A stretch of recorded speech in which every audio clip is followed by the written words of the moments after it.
So me and Sarah, and someone who's not with us right now, Evelyn, has just, we just played, well, not just now, it's actually a few months ago, 2 months ago, a month and a half ago, I don't remember how long. We just beat a little known visual novel sort of thing called 9 Hours, 9 Persons, 9 Doors, the first in the Zero Escape trilogy. And I liked it. There's some parts I didn't like about it, namely the fact that a lot of the story, not a lot of the story, but a lot of the puzzles were math-based. If you're a big math fan, then you'll probably like that, but if you're like me and you don't like math, then it's kind of annoying. So it's essentially a visual novel. It's a lot of narrative and a lot of dialogue and story with some gameplay meshed in there to make it not a movie, basically, or a TV show. And that gameplay in this instance is a lot of escape room puzzles. You're just in a room and you solve these series of little mini puzzles to get some key or some sort to escape the room, and you're done. And then the rest of the... And then it's just broken up with bits, lots of story, and then some escape room here and there. And it's... like, what about you, Duff? What do you give your 2 cents on that? I agree for the most part with the puzzles. I don't really care for math that much either. So some of those can be difficult. Like I want to say we Googled a good portion of these solutions to get through them. Those puzzles really did make you think. Some of them really did make you think outside the box and have to think more non-linear, like very out of the box, outside the box. And but you know, it's one of those the Zero Escape series is one of those games where even the fans of it have a sort of divide between people who love the puzzles and just they can't go without them, and people who hate the puzzles and just honestly find guides online. They skip through it just so they can continue with the riveting story that the Zero Escape series brings forth. We're the guides online side of the viewers, of the players, really. Like Eve, the third person in that beat the game with us, she was definitely on the other side of the spectrum. She certainly preferred the puzzles, but that's kind of just a personal taste thing as far as that's concerned. You either, I guess, love it or hate it kind of thing.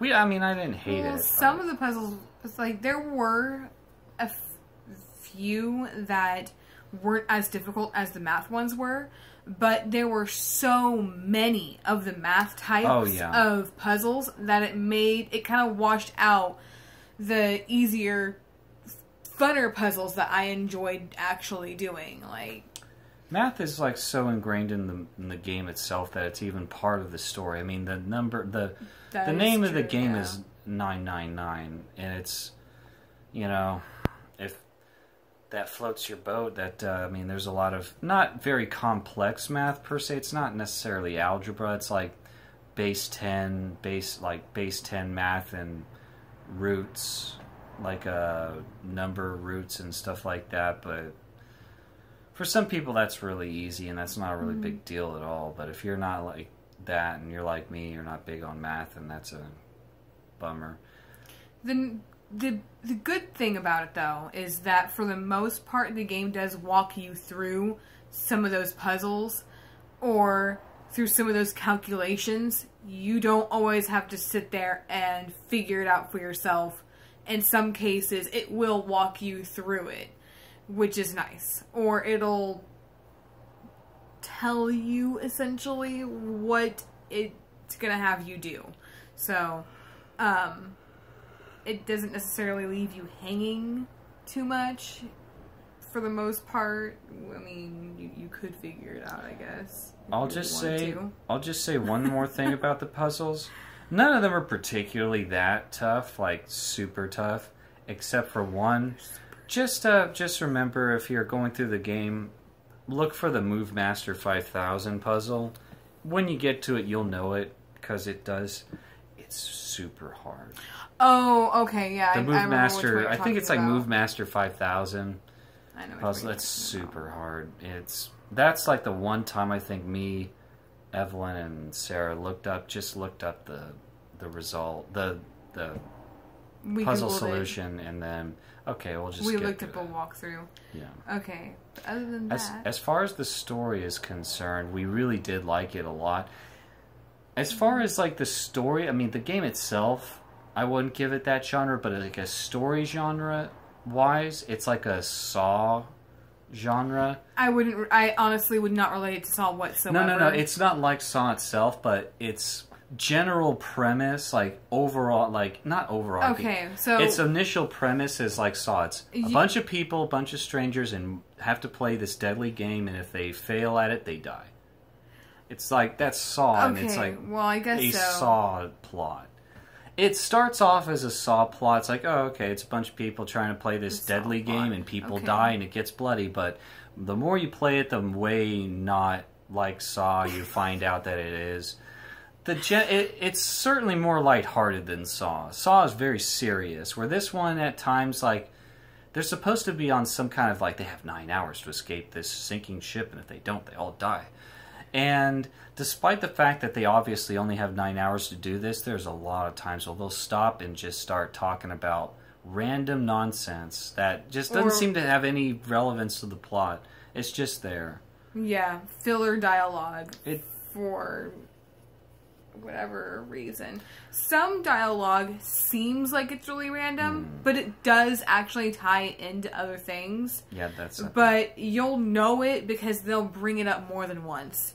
Versus conversations that they're just having and you're sitting there wondering, why are we even discussing this? What is the point? It's like, guys, we got like 4 hours to escape or we will all die. It's like... Yeah, and they will state that fact, too. They'll be like, we're going to die if we don't hurry up, and then they'll have this lengthy conversation about what the fuck ever. You know, Santa, one of the characters... By the way, there's a lot of... They don't even use... A lot of them don't use their real names. They just use pseudonyms.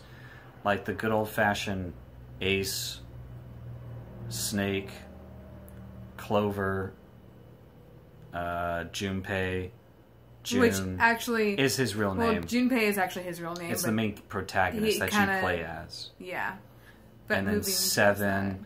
And not 7 and 9, it's like, well, because they're number 7 and they're number 9. All the 9 contestants have their own nicknames. 7 and 9 are just because they're number 7, number 9. Well, and then there's Santa.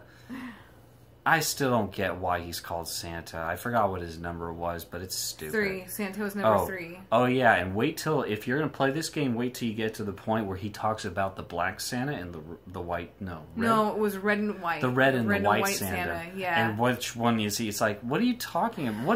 What is this red, white Santa Yeah, but see, thing? that's one of those makes weird... no sense. Then again, that's one of those weird conversations where part of, like, there's 2 separate dialogues where he speaks about that.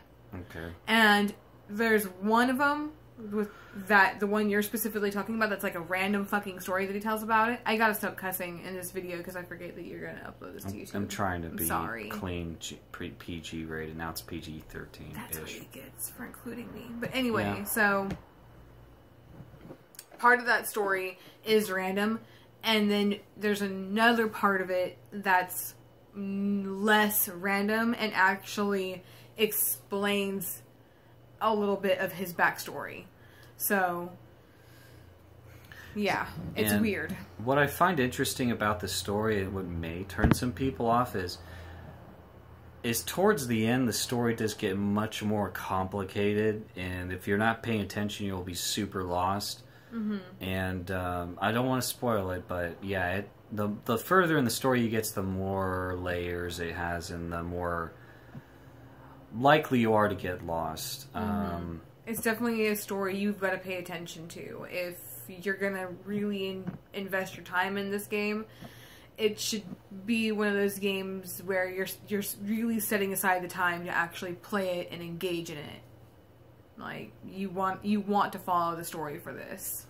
And it doesn't take that long to beat the game, but it's deceptive to say, oh, it takes 4 hours to beat this game, because just beating this game once isn't really beating the game. The game is designed for you to play through it multiple times to get all the multiple endings so you can get the true ending, and then you beat the game. Mm-hmm. And for us in 999, we had to beat the game about 7 or so times. Somewhere around 7 to 9 times. Well, if I remember correctly, we went through all of the possible branches that the game allows you to explore. Yep.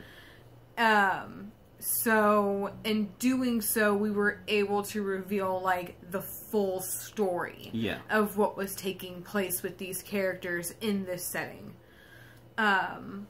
Which I highly recommend if you really get invested into the story. Oh, yeah. If one playthrough it doesn't invest you enough into the story, you probably, I guess it's just not for you. But we were guaranteed well invested by the time we got to the first ending. Spoiler alert, almost all the endings end with everyone dying, basically. The only one where they all don't die is essentially the true ending. And that's all I'm going to spoil about that. Other than that, you know, down to the brass tacks, bottom line. So when you get your first ending, don't get discouraged by the deaths. Keep going. Just use the flow chart. It takes you, there's a flow chart of the events of the story. Use the flow chart, go back to a certain section, a certain choice, and then click on that and enter into it. And by the way, don't think that this is one of those choice, you know, interactive game choice things, story, choices matter thing, where, oh, you know, you can, if you're really smart and you got good common sense and you've been paying attention, you can figure out first time through which way is the best way to go and which choices is better. There's really no way, because all the choices, a large majority of the choices boil down to, am I going to go through the number 3 door, the number 7 door, the number 8 door? Maybe there's, it's like, how am I supposed to know basically, first time through where to go? More of what your decisions do is they don't decide how the story goes necessarily, but your decisions reveal more of the story to you as you move along. It's more of like that versus like Detroit, another game we've been playing recently. It's more of those, when you make a decision, it affects how your game goes. It affects the story of your game. It changes actions and dialogue versus with 999, you make a choice and it unlocks more of that flowchart he was mentioning. It unlocks more of the story for you to explore and learn about. So it's different kinds of choices for different reasons. This is going to be a long video. Go ahead. Alright, so what I would just recommend this game to people that like interactive story games. People that don't mind like those escape puzzles. I mean, if you're into like iOS, like mobile games, and there's like kind of the subgenre puzzle escape games. If you like those kind of games, then maybe you'll be into this one, although that's just a kind of a fraction of the overall experience. But if you're into that, and by smaller extension, if you're into like, I guess, anime games, as we like to call them, which this is essentially an anime game. The design is, the art is anime. It's a visual novel, so the artwork is very much like in a manga anime type of style. Yes. And if you're into that kind of stuff and you like a good, like complex, engaging story, then yeah, this is definitely the one for you. I agree. That's all we got to say about that. Yep.